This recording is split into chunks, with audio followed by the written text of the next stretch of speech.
Hello everyone.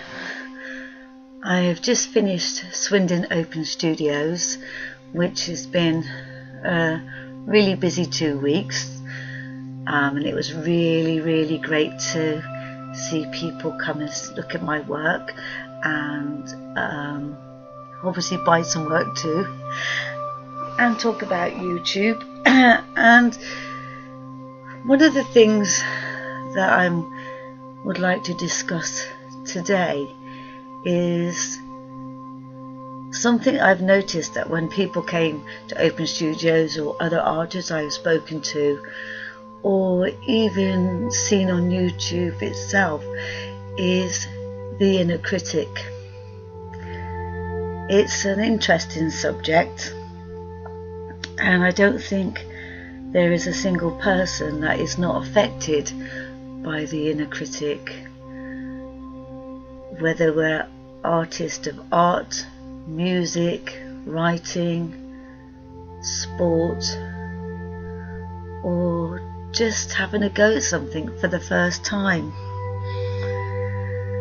The inner critic, it's there predominantly for our protection. But I think in today's society, the inner critic, instead of letting us question whether we can do something or not, it predominantly stops us, because society in a way has become very judgmental. And I think when the inner critic was conceived in the brain, initially it was to reason things out, like supposing you're in the Ice Age and you were crossing a glacier desert and you came to a big cavern. I think the brain would reason out, is it safe to do this, and think about the consequences, or whether to take an alternative route. And I think over the years, as we've become a more safer world, for want of a better use of words, where we have the news, television, videos, reports on people's achievements, and so we can see the things that we would like to have a go at. Like supposing you wanted to throw yourself down a mountain and go on one of those single board skiings, you've already got the outcome of how this idea would pan out. And I also think that we have an awful lot of armchair critics that sit in their armchair and watch game shows, sport, and tell the participants where they're going wrong or shout the answers at them. I also think because we live in a safe society that we judge other people, and through this judgment we become fearful of being judged ourselves. I have taught in universities, colleges and schools, and it's been quite apparent that people are fearful that the work they're doing isn't as good as the person next to them. And that's not true, because the person next to them is also thinking that my work is probably not as good as the person across the way. And when I used to lecture and go and see people with the work they created, some of them would be really sad because somebody not far away from them might be doing the same project and the outcome might look the same. And the inner critic would tell them to stop, because the person that was plagiarising their work seemed to be putting it off better. And I used to say to that person with the original idea, don't worry about someone copying you, because when I talk to you, I know that seed of an idea. I know how that idea is going to turn out. And when somebody copies you, they don't have the initial idea. And that's it in a nutshell, really. It's the idea that somebody can do something better than you. And I've been really lucky over the years, because I've been able to work with other artists. I have been taught by other artists who were much more gifted and talented than I am, who had the security in their work to know that if they taught me step by step, that their work would stand alone. But at the same time, my work will stand alone. If you copy somebody's work piece by piece, they are not always going to be the same. Each piece of work will have that individual person's imagination, idea. They will create a style. And that's really interesting, because if people believed that they had their own style or their own way of doing things, they may be able to shut this inner critic up. What I want to say to you is, I imagine my inner critic as this big fluffy French lop rabbit that's very, very heavy, and he bounces in my head quite a lot, like everybody. Yours might be a spiky little demon. Yours might be a little red devil. You may, on the other hand, see yours as an angel sat on your shoulder, just tapping your cheek, saying, "Do you really think it's wise to go down there?" However you see your inner critic, it's there for a purpose. But it's got lost. It's come to a crossroads and it's got lost. And for lots and lots of people today, it's going down the wrong road. Instead of keeping you safe from, should I run out in front of the bus? Should rock climbing be a good hobby for me? Starting with Everest rather than going to the local rock climbing club? Should I dive into that river from a great height? Should I go past the speed limit? Things that in reality are to keep you safe.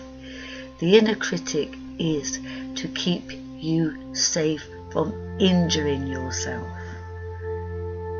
He's there to stop you getting hurt physically and maybe mentally. When I say mentally, it's kind of, would I go up to this great big 6'6" bloke that's built like Arnold Schwarzenegger and say, "Hey you're a bit of a prat," because you know the outcome's going to go one or two ways. He's either going to laugh at you or you're going to be decked. It isn't there to stop you doing something you enjoy. You have fed this bunny. You are the one that's fed this bunny and kept this bunny going and have let him out of his cage. We all watch people doing something that we would love to do or be better at, and we stop ourselves by saying, well, I'm not going to be as good as that. I'm not going to be able to do that. No. Maybe at this moment in time when you can't do something, you then need to bring up a happy voice, a questioning voice that says, I can't do this at this moment because I may have only been drawing for 6 months. I've never really tried drawing this. Now, on my YouTube channel, I did a gorilla not very long ago. He's not perfect by any means, and I haven't drawn a lot of gorillas in my time. not very good with human faces, and I picked a photo that was at an odd angle because to me I found that exciting. And so trying to do this gorilla and trying to do the perspective and everything, he's not as good as real photorealism, but he has a character, he has my style. And if I'd have listened to my inner critic, that gorilla would never have been made. But that gorilla's been made, and I can look at him and I can see where I need to improve, and I smile because he's there. He's come out of my head into my hand and onto the paper, and he is a step in the right direction. I now know what I need to do to improve that skill. But if I said to myself, I can't do gorillas, who predominantly is being hurt? Not the gorilla, not the big fat bunny that lives in your head. I call mine Saidrick because Rick said I can't do it. But me, my happiness is being squashed into the corner. My sense of adventure on the paper is being squashed in the corner. Now, a lot of people have come to my open studio and they said, wow, you're good at doing this. Yeah, I wish I could do that. Don't I wish, because I wish is when you unclip the inner critic. Use words like, I want to be able to, I am going to give it a go, I'm going to try this. And be determined in your thought, because if you're writing a book, if you're playing a piece of music, if you are painting, if you are doing sculpture, the truth of the matter is, if the outcome isn't what's in your head, you've created step one. Don't throw step one away. Put step one to one side. The truth of the matter is, you don't even have to show anybody. You can keep it there just for you. And one of the lessons that I learned on YouTube was when I started to draw on YouTube, I thought, oh my God, everybody's going to see my mistakes. It's going to be scary. Blah, blah, blah. Have another cup of tea. Sit down. Shall I, shan't I? Shall I, shan't I? And I thought, do you know what? As being a teacher and a lecturer, I have drawn in front of so many people. And it's not always gone right. But because I'm lost showing somebody what to do, I completely forgot that there could be 30 people, 15 people, 5 people stood beside me watching. And I laughed at myself because on YouTube, I'm in charge of the whole thing. I don't have to post it. I can film it, see if I like it. If I don't, I can just format the memory card and it's gone. But I don't. Because not one person is perfect. Every person has the inner critic. But we don't need to listen. People like Picasso didn't listen to the inner critic. He looked at other people's art and thought, I'll have a go. I will have a go. I will steal this idea and I will have a go. That's what you need to do. To put that inner critic to bed, have a go. Go and pick yourself a dandelion. Don't give it to the inner critic. Go and draw it. Practice. A lot of people looked at a lot of my artwork and said it was really good. Some people said it was quite classical. Yes, I take that on board. I, like many people, are a bit difficult taking compliments.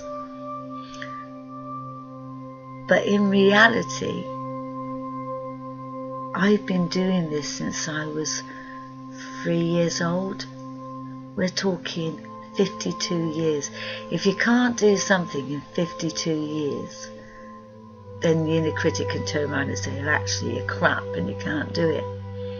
But when I was a child, I picked up a paper and a pencil and nobody told me I couldn't do it. Failure is a good thing. Failure is growth. When you fail at something, you learn far more. Like I do with my gorilla, looking over him with a critical eye, not an inner critic, a critical eye, and I can springboard on to the next picture.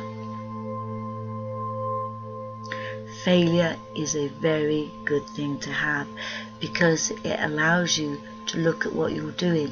It allows you to explore another avenue. You don't need the inner critic to keep you safe. If all you're doing is painting a picture on your kitchen table in your studio, you're safe. Nothing can possibly happen to you. You can get angry because it doesn't go right. That's healthy. That's fine. Rip it up. Get angry. That's fine. But don't give up because a little voice in your head says, you're crap at that. You're never going to do it. Because if I was in a court and I was going to say somebody, you're crap at that, and I have no evidence because I haven't actually seen the outcome of that idea, it would be thrown out of court because there's no evidence. There is no evidence to say I can't draw it. Because an idea is an exploration. It's a thing that's floating in the ethos. It's not real. So you can put it down on paper and make it real.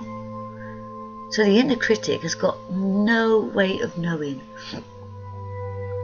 And you don't have to show anybody. Most of the inner critic comes from being afraid to show people. Now I hear a lot of people who say, I've showed somebody and they've laughed. Now, or they say it's not very good. Now let's put this in perspective. People say things aren't very good for a lot of good reasons. One, they could be jealous because they can't do it, because they're afraid to do it. Two, they could be embarrassed because they can't do it. Or somebody might think you're further along your path than you are, and they feel comfortable in saying, well, that's not quite right. And in a way, that's a compliment. Let's turn it round on its head. If they think you're good enough to make mistakes, they think you're good enough to do better. And that's a compliment. So if someone says to you, well, that's not really good, because with my gorilla, my partner Eddie told me something about the gorilla that he spotted straight away. And he laughed. And he's got a nickname for this gorilla. And I was a little bit, that's not nice. But then I thought, do you know, he's right. This isn't up to my standard. He's not being horrible. He's telling me that I can do better than this. So in a way, it's what we could call as a backhanded compliment. And if somebody is directly to your face laughing, you tell them, well, let's see you have a go. And they might turn around and say to you, well, I'm crap at drawing. And you say, well, so am I, but I'm having a go. I didn't say I was brilliant. I was just showing you. And you will see a difference in that person. We live in a world where we watch so many people. And we sit there and judge them.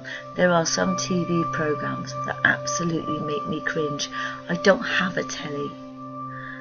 But there are some programs on where you watch these people stand up and give their 110%, and they don't make it, but they push this inner critic to one side, and they're out there doing it.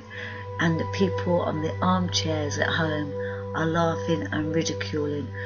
And in a society like that, it's going to make the inner critic even louder, because if you laugh at somebody else without taking their efforts seriously, your inner critic is going to say, well, you laughed at them.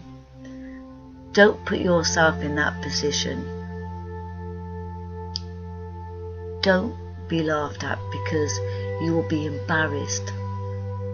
So there's 2 lessons. 1, don't judge other people for having a go. I'm not saying that you who's listening to this now is doing that.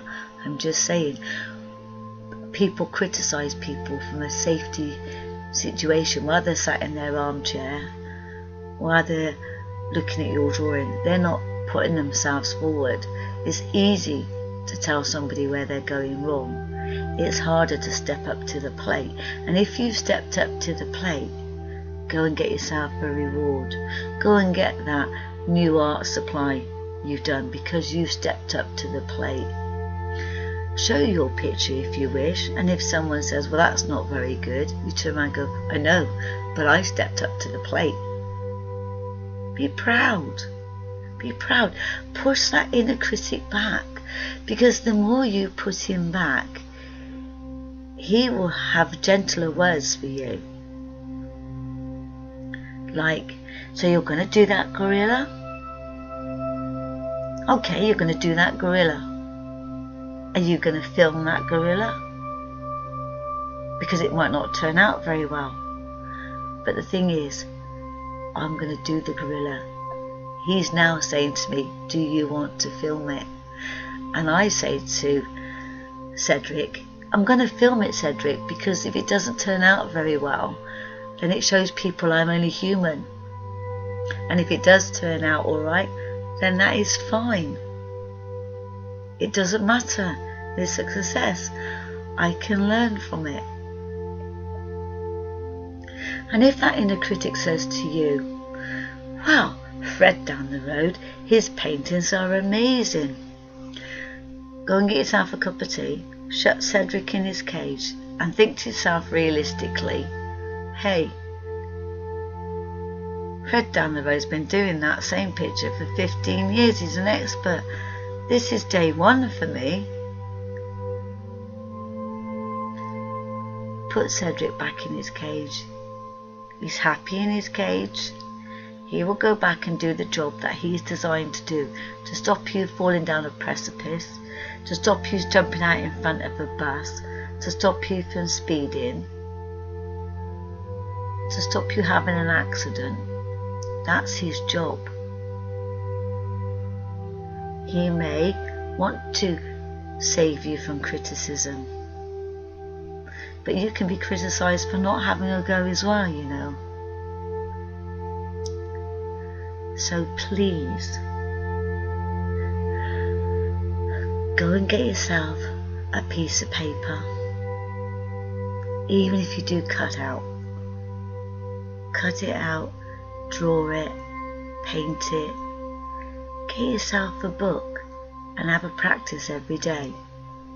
There's a fantastic guy called Dan Gregory, and he does sketches every day, and he wasn't brilliant to start with, and he doesn't claim to be brilliant, but he's got a book of sketches.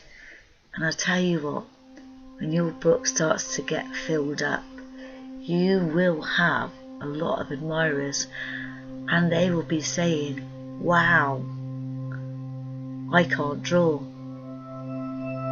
And you may feel that you can't draw, but you are on your first step to doing something very, very exciting. Pick up that musical instrument, bash that drum until the beat comes. Write the words until you can be more descriptive when your courage comes. Because it's not easy. I'm not saying it's easy, it's not. But you are in control. You are the one that feeds the rabbit, cleans the rabbit out, and puts him back in his cage.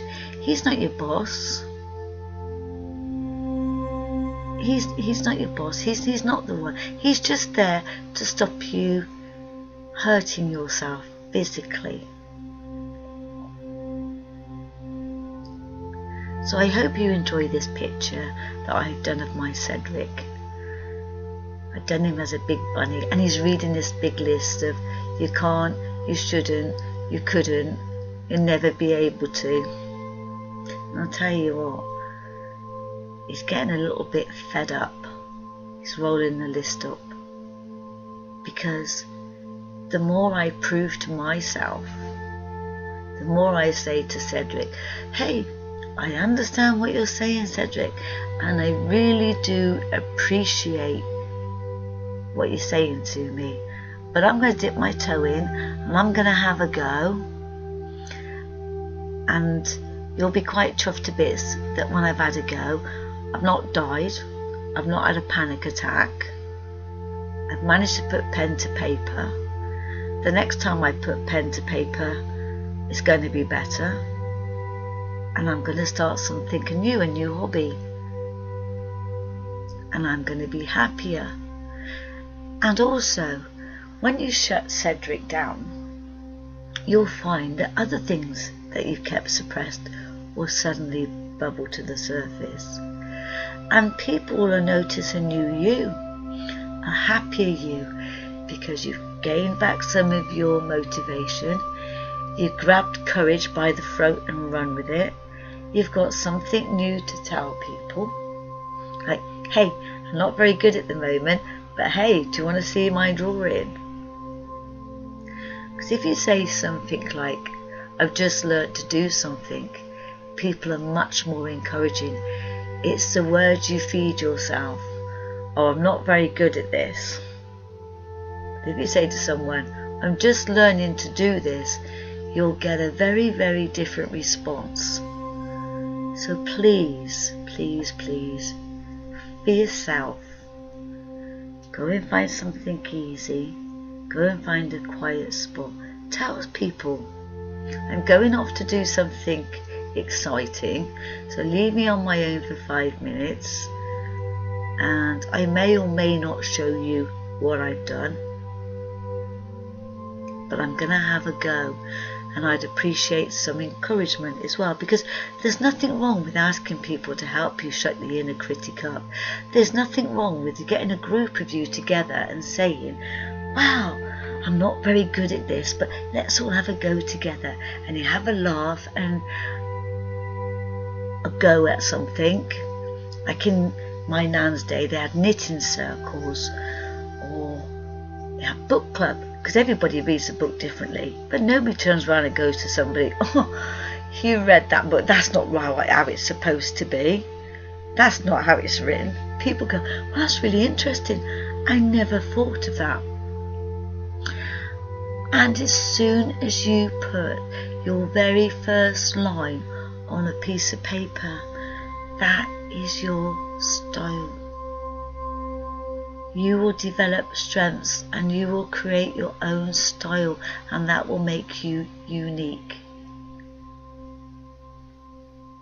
Because from the day we are born, we are all unique, we are all special. We can copy people, but our style comes through. So take care, try something this week. Love to all of you. I'd love to see your drawings. Post them on my community, Puff of Smoke.